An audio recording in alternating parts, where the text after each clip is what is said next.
거룩한 성품 시리즈 12번째 성품인 담대함입니다. 세 번째 말씀입니다. 하나님의 사람은 담대해야 됩니다. 왜? 우리는 하나님의 일을 해야 되기 때문이에요. 이 담대함의 성품은 사명 감당과 연결되는 성품입니다. 하나님께서는 담대한 사람을 통해서 이 땅에서 담대한 일을 행하시죠. 우리는 지난 시간까지 5가지로 담대함의 믿음, 담대함의 성품을 소유하기 위해서 어떻게 해야 되는지 먼저 5가지로 나눴죠. 임마누엘의 신앙을 우리가 사모해야 됩니다. 임마누엘 하면 담대할 수 있습니다. 승리를 주시는 하나님을 믿어야 합니다. 이것을 믿으면 우리는 담대할 수 있는 거예요. 무엇보다도 거룩해야 됩니다. 죄 가운데는 담대할 수 없습니다. 거룩해야 담대하는 거예요. 그리고 예수의 이름으로만 우린 담대할 수 있습니다. 5번째로는 성령 충만해야지 우리는 담대합니다. 오늘은 6번째부터 8번째까지 이 담대함의 믿음, 담대함의 성품을 소유하기 위해서 어떻게 되는지 그 말씀을 함께 나누겠습니다. 6번째로 소망이 있으면 담대할 수 있습니다. 고린도후서 3장 12절 말씀입니다. 읽겠습니다. 시작. 소망이 있으면 담대해지는 겁니다. 여기서 소망은 어떤 소망을 말하는 것일까요?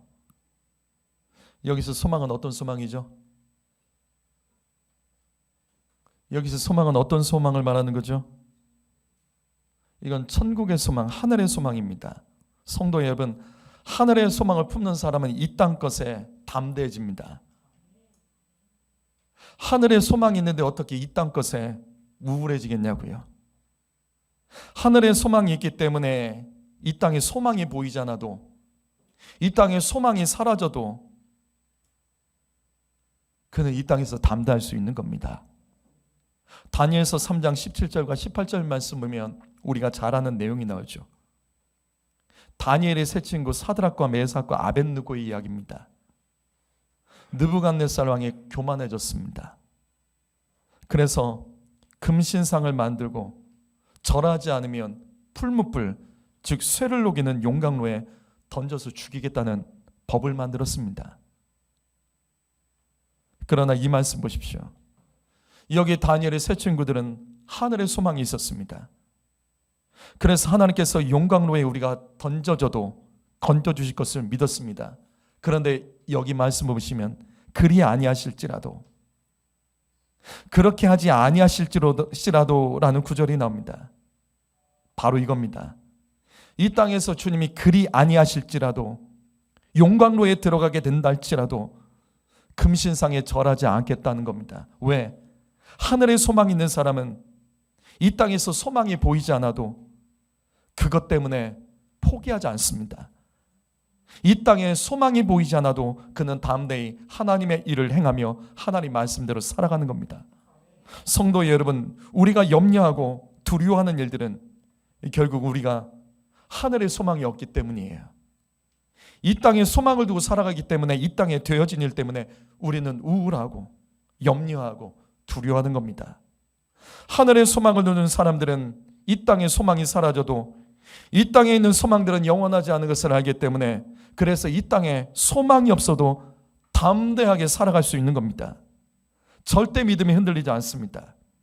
절대로 이 땅의 문제와 상황 때문에 예배가 지장받지 않습니다. 말씀과 기도와 찬양이 막히지 않는다고요.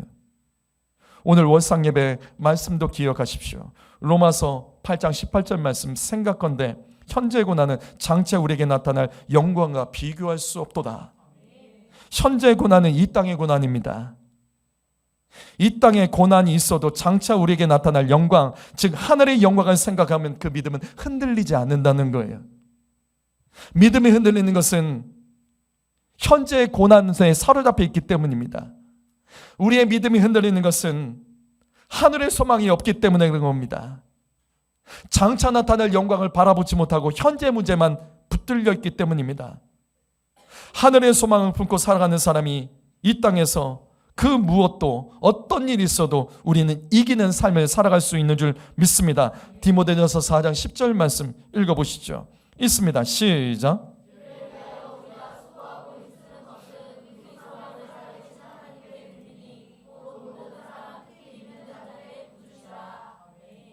복음을 위해서 수고하고 힘쓰지만 절망하지 않고 담대할 수 있는 이유. 복음을 전파하기 위해서는 힘쓰고 수고해야 됩니다. 그럼에도 불구하고 지치지 않고 또 절망하지 않고 담대할 수 있는 이유는 우리의 소망이 살아계신 하나님께 있기 때문인 겁니다. 성도 여러분, 소망은 하나님께 두어야 됩니다. 소망이 하늘에 있으면 우리는 이 땅에서 어떤 일이 있어도 지치지 않고 담대할 수 있는 겁니다. 소망을 하늘에 두면 내 삶에 어떤 일이 벌어지든지 우리는 그것 때문에 우울하거나 넘어지지 않습니다. 하늘에 소망을 두십시오. 그러면 이 땅의 문제로, 이 땅의 나의 삶에 되어진 일로 두려워하거나 지치거나 염려하지 않습니다. 하나님께 소망을 두고 살아가는 자는 이 땅에 어떤 일을 만나도 그래서 담대할 수 있는 겁니다. 왜냐하면 이 땅은 하늘의 지배를 받아요. 여러분, 땅은 하늘의 지배를 받습니다. 그리고 보이는 것은 보이지 않는 것의 지배를 받습니다. 그래서 영이 육을 이기는 겁니다.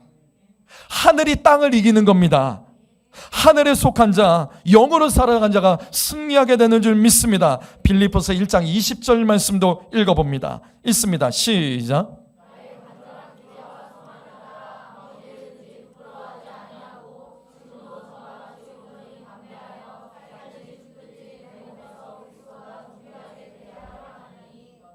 여러분이 이 말씀에서 무엇이 보이십니까? 성도 여러분, 여러분이 이 말씀에서 무엇이 깨달아지십니까? 사도 바울의 이 고백에서 여러분 무엇이 깨달아지십니까?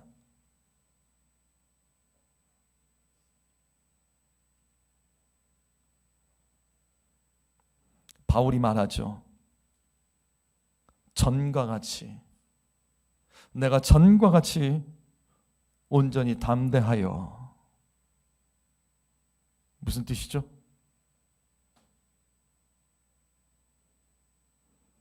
빌립보서의 배경은 바울이 로마 감옥에 갇혔을 때 기록한 말씀이죠. 바울이 고백합니다. 내가 감옥에 갇히기 전이나 지금 감옥에 갇힌 지금 현 상태나 나는 그것과 상관없이 전과 같이 담대하게 예수의 복음을 증거하고 있다라고 고백을 하고 있는 겁니다. 성도 여러분, 바울이 이렇게 담대할 수 있는 이유는 지금 이 말씀처럼 주님께 소망을 두고 있기 때문에, 주님을 향하여 기대하고 있기 때문에 그가 살든지 죽든지 상관없이 복음 전파하는 일을 위하여 담대하게 그가 고백하며 선포하고 있는 것입니다. 휴가를 앞둔 군인들을 생각해 보십시오. 저녁을 앞둔 군인들을 생각해 보십시오. 오늘 하루가 힘들어도 지치지 않습니다. 휴가를 앞둔 군인, 저녁을 앞둔 군인은요, 오늘 하루 힘들다고 지쳐서 나가 떨어지지 않습니다. 그래도 힘이 납니다. 그래도 담대합니다. 왜? 휴가 가니까, 저녁 가니까요. 누군가 사랑에 빠진 사람을 생각해 보십시오. 오늘 하루 어떤 힘든 일이 있어도 지치지 않습니다. 힘이 납니다. 담대합니다. 왜? 사랑에 빠져 있으니까. 하나님께 소망을 두고 살아간 자가 바로 이와 같습니다. 살든지 죽든지 이 땅에 어떤 일을 만나도, 어떤 결과가 벌어져도 하늘의 소망을 두는 사람은 지치지 않습니다. 염려하지 않고요, 두려워하지 않습니다. 하늘의 소망이 있는 사람은 이 땅의 어떤 문제 앞에서도, 어떤 결과 앞에서도 담대함을 기억하시며 하늘의 소망을 갖는 성도 여러분 되시기를 예수님의 이름으로 축복합니다. 7번째로, 말씀에 순종하면 담대할 수 있습니다. 여기 여호수아서 1장 7절 말씀을 읽어보시겠습니다. 1장 7절 말씀 시작.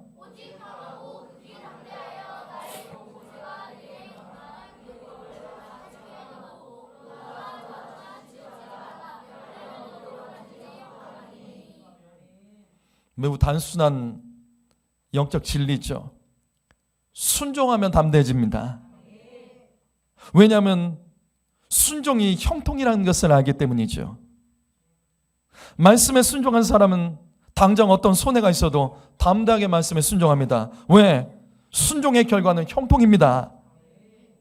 성도 여러분, 순종의 결과는 형통입니다. 우리는 말씀에 순종하고 있습니까? 말씀에 순종하고 내 삶의 문제 때문에 좌로나 우로나 치우치려고 그렇게 살아가고 있지는 않습니까? 우리가 말씀에 순종하지 못하는 이유는 말씀의 순종이 형통이라는 그 믿음이 없기 때문에 그런 거예요. 말씀의 순종이 형통이라는 그 믿음이 없기 때문에 말씀의 순종보다 지금 내 염려, 내가 하는 일, 그게 더 중요한 거예요. 그래서 형통할 수 없는 겁니다. 그래서 담대하지 못하는 겁니다. 말씀에 순종하면 형통하게 된다는 것을 믿는 사람은 말씀에 순종하는 일, 이것저것 따가지지 않습니다. 이것저것 계산하지 않습니다. 담대하게 말씀에 순종합니다. 여러분, 바로 이것입니다. 말씀을 믿으십시오. 그러면 담대합니다. 말씀을 따라가십시오. 그러면 담대합니다. 말씀이 세상을 이깁니다. 이 믿음을 가지고 있어야 된다고요. 말씀이 세상을 이깁니다. 말씀이 세상의 축복을 뛰어넘는 축복이 있음을 기억하십시오. 말씀에는 기적의 능력이 있습니다. 불가능이 없다고요. 위대한 능력이 있다고요. 그래서 말씀에 순종하면 두렵지 않습니다. 담대합니다. 말씀에 순종하는 것이 이 땅에서 진정한 축복이고 이 땅에서 담대함 없이 두려움 없이 살아가는 방법인 줄 믿습니다. 역대상 22장 13절 말씀도 읽어봅니다. 읽습니다. 시작.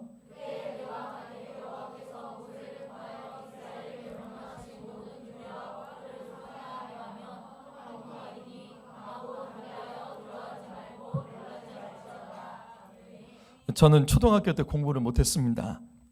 반장, 부반장 한 번도 해본 적 없습니다. 이 기껏 해봤자 뭐 청소반장이나 제가 해봤지. 그때 항상 억울했던 게 있었죠. 초등학교 때 반장들이 항상 앞에서 하는 일이 뭐예요? 떠드는 애 이름 적지요. 얼마나 이름이 적히는지. 근데 힘없는 반장에는 제가 자주 대들었습니다. 왜 내 이름만 적냐고. 그럼 반장이 항상 하는 말이 있어요. 선생님이 시켰어. 선생님이 시켰어. 따지지 마. 그 힘없는 반장도 선생님이 시켰어. 이 한마디면 아무 말도 못하는 거예요. 이 한마디면 아무 말도 못하는 거예요. 선생님이 시켰다는데 내가 무엇을 따지겠습니까?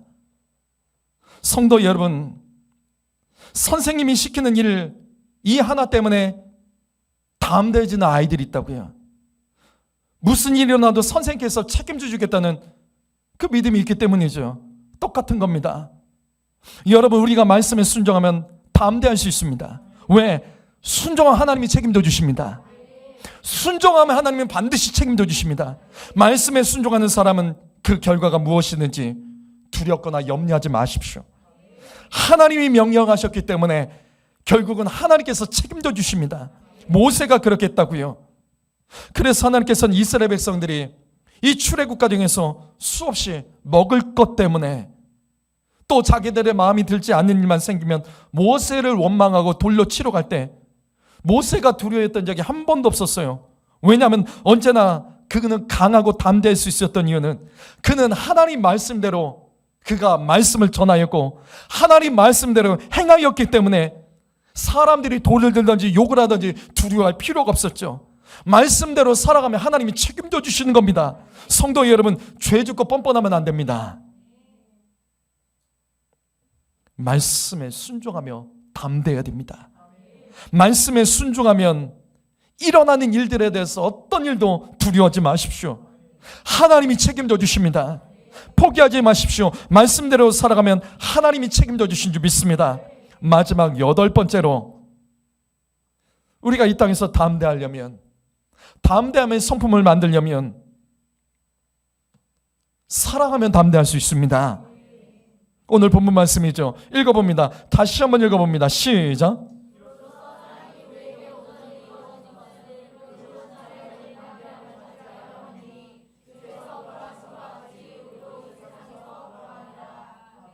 우리가 하나님의 심판대 앞에 서서 두려워하지 않고 담대할 수 있는 이유, 오늘 주님께서 우리의 영혼을 부르신다고 할지라도 우리가 담대할 수 있는 이유, 그것을 요한 1서에서는 요한 사도는 주님을 사랑하기 때문이라고 기록하고 있습니다. 바로 이겁니다. 주님의 사랑을 믿고 주님을 사랑하는 자는 심판날에 담대할 수 있습니다. 성도 여러분, 사랑하면 이상한 힘이 생기죠. 사랑하면 무식해지고 용감해집니다. 사랑하면요, 돈을 막습니다. 시간도 아끼지 않습니다. 사랑하면 피곤하지도 않는 것 같아요. 사랑하면 목숨도 겁니다. 내 것을 다 줘도 아깝지가 않죠. 이게 사랑의 힘이에요. 그래서 하나님을 사랑하면 우리는 예배하는 모습이 달라질 수밖에 없는 거예요. 하나님을 사랑하는 사람과 사랑하지 않는 사람의 예배는요, 눈에 다 확연히 보입니다. 하나님을 사랑하는 사람은 예배 시간에 늦지 않습니다. 간신히 오지 않습니다. 하나님을 사랑하는 사람은 헌금 때문에 시험에 들지 않습니다. 하나님을 사랑하는 사람은 어떤 말씀에도 힘이 나고 감사하고 그 말씀이 은혜롭습니다. 세상 사람들도 보십시오. 사랑하면 창피한 걸 몰라요. 많은 사람들 앞에서도, 그냥 보는 앞에서도 무릎 꿇고 노래하고, 사랑하면 이렇게 용감해지는 거예요. 이게 사랑의 힘입니다. 사랑하면 누가 보든지 상관하지 않고 담대해지는 거예요. 데살로니가전서 2장 8절 말씀, 우리가 이같이 너희를 사모하여 하나님의 복음뿐만 아니라 우리의 목숨까지 너희에게 주기를 기뻐함은 너희가 우리의 사랑하는 자됨이라. 바울이 데살로니가 성도들을 위해서 내 목숨 버리는 거 너희를 위해 버리는 건 난 아깝지 않다. 왜? 내가 너희를 사랑하니까.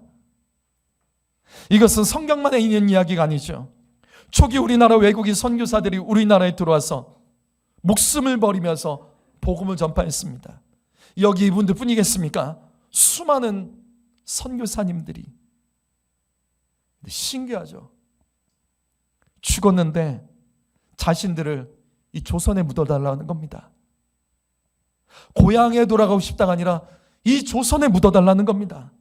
그래서 생긴 거지 양화진이에요. 선교사님들 무덤이에요. 그랬더니 그 자녀들도 오는 거예요. 그 자녀들도 대를 이어서 우리나라에서 복음을 전합니다. 그리고 여기서 죽으면서 이 나라에 내 부모의 품에 같이 묻어달라는 거예요. 그래서 이 양화진에 외국인 선교사들의 무덤에 가족 무덤들이 있는 거예요. 사랑하면 용감합니다. 사랑하면 아끼지 않습니다. 사랑하면 나를 챙기지 않습니다. 사랑하면 담대해지는 거예요. 사랑하는 성도 여러분, 우리의 신앙생활이 불안하고 왔다 갔다 하고 기분에 따라고 감정에 따라고 상황에 따라 흔들리는 사람들이 있어요. 왜일까? 다른 게 아니죠. 하나님을 사랑하지 않기 때문이에요. 교회를 사랑하지 않기 때문입니다. 사랑하면 그렇게 하지 않습니다. 사랑하면 아깝지 않습니다. 내 거 챙겨 먹지 않습니다. 사랑하면 용감해지고 담대해집니다. 사랑하면 예배가 힘있고 기도가 간절해지는 겁니다. 말씀이 좋다고요. 여러분, 저는 오늘 말씀의 결론을 예수님의 말씀으로 마무리하고자 합니다. 마가복음 오탑니다. 12장 30절 말씀 읽어보죠. 읽습니다. 시작.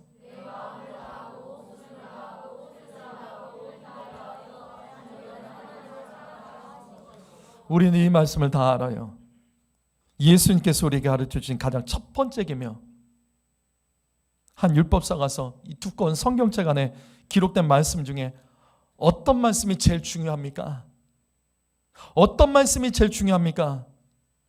주님이 요약하신 말씀이 바로 이거예요. 사랑하라. 근데 어떻게? 두 마음을 품지 말고 마음을 다해서.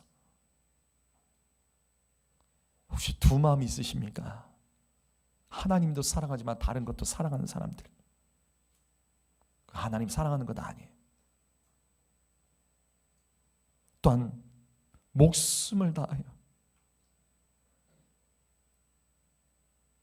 하나님을 사랑하는 사람이 이 땅에 목숨을 위해서 무엇을 먹을까, 무엇을 마실까, 무엇을 입을까 염려하지 않는다고요. 하나님을 사랑하는 사람은 내 뜻을 주장하지 않습니다. 내 뜻을 꺾어버리고 하나님의 뜻을 주장하는 사람이 하나님 사랑하는 사람입니다. 하나님을 사랑하는 사람은 교회에 나와서 힘이 없다고 하지 않습니다. 기도할 때 힘이 없다고 하지 않습니다. 예배할 때 힘이 없다고 하지 않습니다. 언제나 주님을 위해서 그 힘을 쓰기 위해서 남겨둘 줄 아는 사람이, 밖에서 힘 다 쓰고 교회 와서 지쳐서 예배할 힘이 없다. 그럼 뭔데요? 우선순위가 뭔데요? 아니에요. 하나님을 사랑한 사람은요, 주께 마지막 힘을 다 쓰는 사람들입니다. 그래서 하나님을 사랑하는 사람은 사람 앞에서도 담대할 수 있고 사람들 앞에서도 힘있게 주님을 증거할 수 있는 겁니다. 다시요, 요한일서 4장 17절 말씀. 하나님을 사랑하는 사람은 그래서 심판대 앞에서도 담대할 수 있는 겁니다. 사랑하는 성도 여러분, 천국 갈 자신 있으세요? 정말 천국 갈 자신 있으십니까? 오늘 밤 주님이 내 영혼 부르신다면 여러분 뭐라고 말할래요? 담대하게 감사합니다 하시는 분 계세요? 주님 조금만 기다려 주십시오. 그렇게 하지 않을까요? 하나님의 심판대 앞에 설 여러분 자신감 있으십니까? 담대함이 있으십니까? 그렇다면 오늘 이 말씀을 놓치지 마십시오. 하나님의 사랑을 점검하십시오. 하나님을 정말 사랑하는 사람은 심판대 앞에서 담대합니다. 내 자녀들은 어떨까요? 내 자녀들은 심판대 앞에서 담대할 수 있습니까? 부모님이 아시잖아요. 부모님이 아시잖아요. 그럼 어떻게 하실까요? 자녀들에게 하나님이 사랑하는 것을 가르치셔야 됩니다. 하나님을 사랑하면 담대해집니다. 용기가 나고 용감해지고 아끼지 않는다고요. 그래서 심판을 이기는 겁니다. 기도하겠습니다.